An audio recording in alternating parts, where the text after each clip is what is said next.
ಕಿಚ್ಚು. ಈ ಹೊಟ್ಟೆ ಕಿಚ್ಚು ಯಾರಿಗಿಲ್ಲ ಈಗ?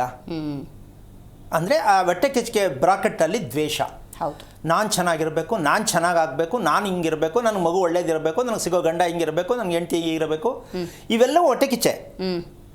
ಈ ಹೊಟ್ಟೆ ಕಿಚ್ಚನ ಮೂಲ ರಹಸ್ಯ ಯಾವುದು? ಯಾಕೆ ಹೊಟ್ಟೆ ಕಿಚ್ಚು ಬರಬೇಕು? ಇದನ್ನು ತಿಳ್ಕೊಂಡ್ರೆ ನಮ್ಗೆ ಗೊತ್ತಾಗತ್ತೆ. ಹೊಟ್ಟೆ ಕಿಚ್ಚು ಯಾಕೆ? ಮನುಷ್ಯ ಅಂದರೆ ಸಹಜ ಅಲ್ವಾ ಅಂದ್ಕೊಂಡ್ರೆ ನಾವು ಉತ್ತರಾಡೋಕ್ಕಾಗಲ್ಲ. ಓಕೆ. ಸಹಜ ಅಂತ ಅಂದ್ಕೊಂಡ್ರೆ ಏನು ಸಿಗುತ್ತೆ ಅದನ್ನು ಸಹಜ ಅಂತ ಒಪ್ಕೊಳ್ಳಿ. ಹೌದೌದೌದು, ಅನುಭವಿಸಿ ಅಂತ. ಈಗ ಇದನ್ನು ಸಹಜ ಅಂತೀರ, ಇನ್ನೊಂದು ನಾನು ಬೇಡ ಅಂದರೆ ತಪ್ಪಾಗತ್ತೆ. ಅದಕ್ಕೋಸ್ಕರವಾಗಿ ಈ ಹೊಟ್ಟೆ ಕಿಚ್ಚು ಅಂತಕ್ಕಂಥದ್ದಕ್ಕೆ ಬ್ರಾಕೆಟಲ್ಲಿ ಏನು ಹೇಳ್ಬೋದು ಅಂತಂದರೆ ಪಿತ್ತ. ಓಕೆ. ನಮ್ಮ ದೇಹದಲ್ಲಿರ್ತಕ್ಕಂಥ ವಾತ, ಪಿತ್ತ, ಕಫ ಈ ಮೂರು ಒಟ್ಟಿಗೆ ಇರ್ತಕ್ಕಂಥ ವಿಚಾರ ಇದೆಯಲ್ಲ, ಇದನ್ನು ಬೇರ್ಪಡಿಸೋದು ನಮಗಿನ್ನೂ ಗೊತ್ತೇ ಆಗಿಲ್ಲ.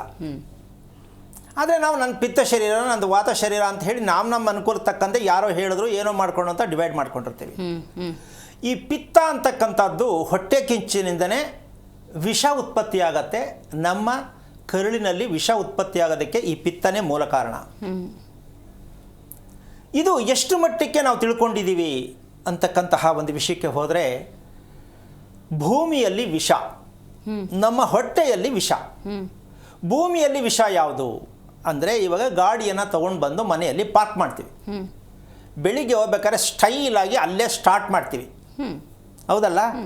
ಅದು ಪ್ರತಿದಿನ ನಿಮ್ಮ ಮನೇಲಿ ಎಷ್ಟು ವೆಹಿಕಲ್ನ ಸ್ಟಾರ್ಟ್ ಮಾಡ್ತಿರೋ ಇದನ್ನು ಮಲಿನತೆ ಅಂತ ಒಪ್ಕೊಂಡಿದ್ದೀವಿ.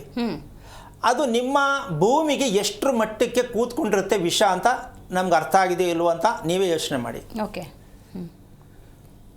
ಸಾಮಾನ್ಯವಾಗಿ ನಾವು ಯಾವುದೇ ಕಾಯಿಲೆಗಳು ಬಂದರೂ ಪರಿಸರ ಚೆನ್ನಾಗಿಲ್ಲ, ಹಾಳಾಗಿದೆ ಅಂತ ಹೇಳ್ತೀವಿ. ಹೌದು.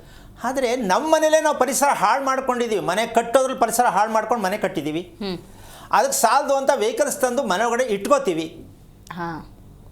ಇದು ನಮ್ಮ ಗಮನಕ್ಕೆ ಬಂದಿಲ್ಲ. ಈ ವಿಷ ಅಂತಕ್ಕಂಥದ್ದು ಈಗ ಸಿನಿಮಾನು ಕೂಡ ಬರ್ತಾ ಇದೆ, ಅದರ ಅರ್ಥ ವಿಷಾನೇ. ಯಾವುದು ಟಾಕ್ಸಿಸ್ ಏನೋ ಬರ್ತಾ ಇದೆಯಲ್ಲ, ಟಾಕ್ಸಿಕ್, ಅದರ ಅರ್ಥ ವಿಷ. ಹೌದು. ಆ ಮನುಷ್ಯನಲ್ಲಿ ಇರ್ತಕ್ಕಂತಹ ವಿಷ ಯಾವ್ಯಾವ ರೀತಿ ಕ್ವಾಲಿಟಿಯಲ್ಲಿರುತ್ತೆ ಅಂತಕ್ಕಂತಹ ವಿಚಾರ ಆ ಸಿನಿಮಾದಲ್ಲಿ ಇರಬಹುದು ಅಂತ ಅನ್ಕೋತೀನಿ. ಯಾಕೆಂದರೆ ಅದು ಹೆಸರಿಡ್ಬೇಕಾದ್ರೆ ಏನು ಕಾರಣ ಅಂತ ನಾನು ಸಾಕಷ್ಟು ಅದನ್ನು ಅಧ್ಯಯನ ಮಾಡಿದೆ. ಏನು ಅರ್ಥ ಇದೆ ಈ ಹೆಸರಲ್ಲಿ? ಯಾಕೆಂದರೆ ಅದು ಅರ್ಥ ಆಗಲಿಲ್ಲ ಅಂದರೆ ಸಿನಿಮಾ ಸ್ಟೋರಿ ಇನ್ನೊಂದು ಅವ್ರವ್ರ ವೈಯಕ್ತಿಕ ಏನೋ ಆಗಲಿ. ಯಾಕೆ ಸಿನಿಮಾ ತರ್ತಾ ಇದ್ದೀನಿ ಅಂದರೆ, ಇವತ್ತು ಮಾಡ್ರನ್ನಲ್ಲಿ ಸಡನ್ನಾಗಿ ಏನೇ ಆದರೂ ಜನಗಳು ಬೇಗ ಸಿನಿಮಾ ಕಟ್ಟಾಕ್ ಹಾಕ್ತಾರೆ.